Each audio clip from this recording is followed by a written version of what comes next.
SSI, PWI. So, what will you do? Balik mo sa instructional material, no? Sa derived indices, kaning upat. So, you just copy this one. I-copy ninyo ni class. Gihatag naman ako. This is the formula in the raster calculator.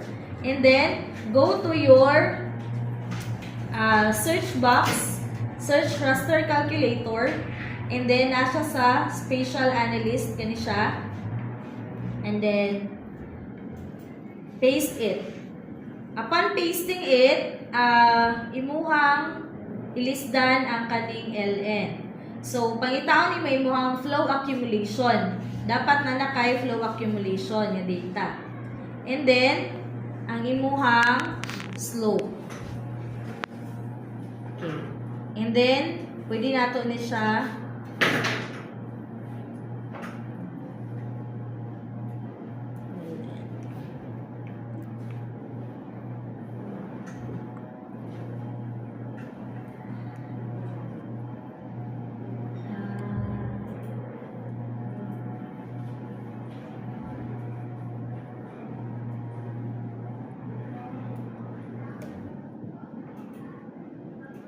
ito ang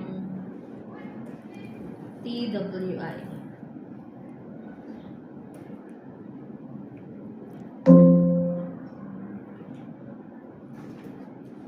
Balik ko na ito ha. Sa daw to, LN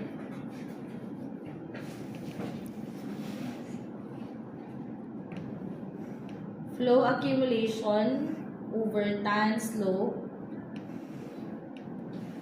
Flow accumulation over tan tapos slope times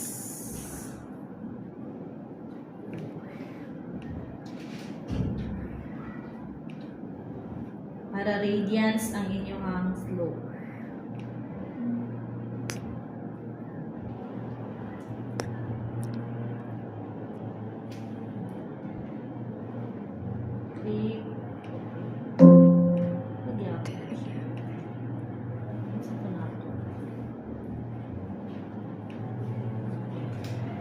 Duha di ay.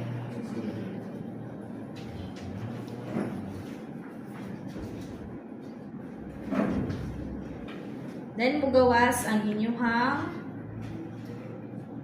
TWI.